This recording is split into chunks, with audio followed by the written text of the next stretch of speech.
This is No Filter Media. If it's real, you will hear it here. Human being, a corruption. Former People's National Party, PNP, Member of Parliament Julian Silveira has pleaded guilty to manslaughter in the 2023 shooting death of his wife, Melissa. Melissa Silveira, a land developer, was found dead in the couple's home in Stony Hill, St. Andrew, on November 10, 2023.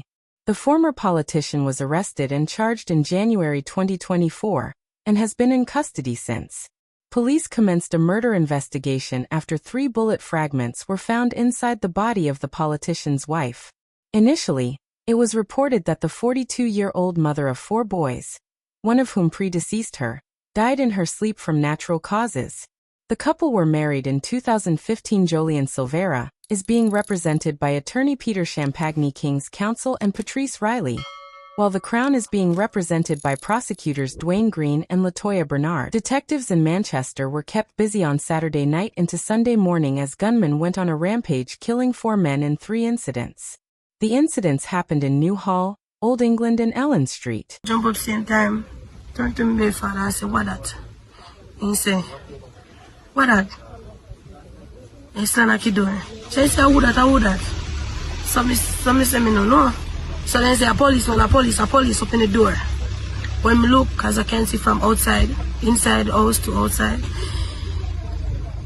he say, "Me no see no blue like that. I no police.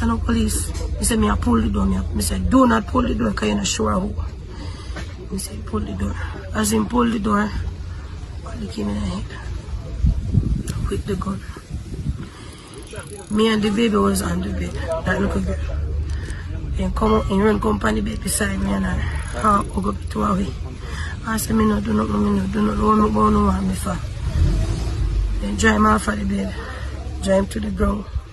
Go to in my arms, see me. Put him to the ground. Then pull him out of my hand. The first shot me hear is bam, straight in head. I say, "Me not do nothing. I cry. I say, "Me not do nothing. And the man say, the kid say, me say, what the man say, a long time we want you. A long time you dead. Don't know if him and anyone in the problem. He's a feisty and miserable and a ranking young man. When you come to your family, yeah, we have ups and downs, but that is just it. And putting next 2 shot in the head. I went to my leave. A 44-year-old teacher has been charged with possession of prohibited weapon, dealing in prohibited weapon, unauthorized possession of ammunition and assault at common law following a seizure of 2 firearms and several rounds of ammunition at his home in Greater Portmore, St. Catherine, on January 28, that he has been identified as Joel Ellis of 7 East, Greater Portmore, St. Catherine. Reports from the Greater Portmore Police are that about 6:50 a.m., Ellis brandished a firearm, pointed it at a woman with whom he had an argument, and tapped her in the face. A report was made to the police, and later the same day, a team carried out an operation at his address. During a search of the premises, a Smith & Wesson .38 revolver loaded with 2.38 cartridges were found in a black bag beneath his bed. A further search of the bedroom led to the discovery of an imitation Glock firearm loaded with 5 imitation 9mm cartridges in a carton box. They were seized and Ellis was taken into custody, where he was charged following a question-and-answer session in the presence of his attorney. A court date is being finalized for him.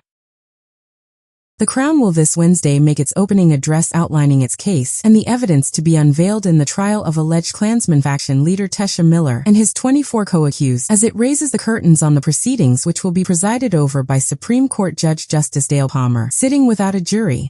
Whether contractors doing business with government bodies would necessarily understand the financial framework governing the use of public funds was one of the issues raised in court on Monday, when a senior Ministry of Finance official testified in the trial of former Education Minister Ruel Reid, former Caribbean Maritime University, CMU, President Fritz Pinnock, and their co-accused. The question was raised by defense attorney Oswald Senior Smith as he cross-examined Barrington Thomas, the principal director of the Accounting and Financial Policy Branch in the Ministry of Finance and the Public Service. Senior Smith represents Councillor Kim Brown Lawrence, Jamaica Labour Party, Brownstown Division, who along with Pinnock, Reid's wife Sharon Reid, and their daughter Sharelle Reid, are accused of participating in a scheme in which more than $25 million was taken from the Ministry of Education and the CMU through transfers to various accounts either owned or controlled by the accused or handed over in cash. The prosecution alleges that the recipients either knew, or they reasonably should have known, the money was criminal property, resulting in charges of acquisition of criminal property, among others listed in the 35-count indictment. Thomas, who said he had been in the employ of the Ministry of Finance since 2009 in the then Financial Systems Unit, had previously given testimony on how the ministry sensitizes ministries, departments, agencies and some public bodies on the procedures governing how they can access and use public money. He also detailed how the ministry directs certain government bodies and trains their staff to follow laws governing the spending of public monies, particularly the Financial Administration and Audit (FA) Act. Senior Smith queried whether the witness necessarily expected someone outside of government to be au fait with the provisions of the FAA Act, to which he responded, "The general thought is that a person outside of the public sector, meaning somebody outside of working in a ministry, department, agency or public body, would not necessarily be au fait with the provisions of the FAA Act and its instructions." In acknowledging that there is a wide spectrum of people and entities which contract with the government, Thomas said people or companies outside the ministry providing goods or services may not be fully aware of the inner workings of the legislation that governs funding of government entities. When questioned by Senior Smith on whether ministries could access funding from any department or agency that fall under them, the witness detailed that in every financial year the Appropriations Act or the budget is approved in Parliament, and it is the budget which indicates the sources of funding for a ministry. Ministries may be approved to receive funds from the Consolidated Fund, or from any other designated and approved sources, which is determined to be appropriations in aid. These sources must have been approved and included in the Appropriations Act for that financial year, he said.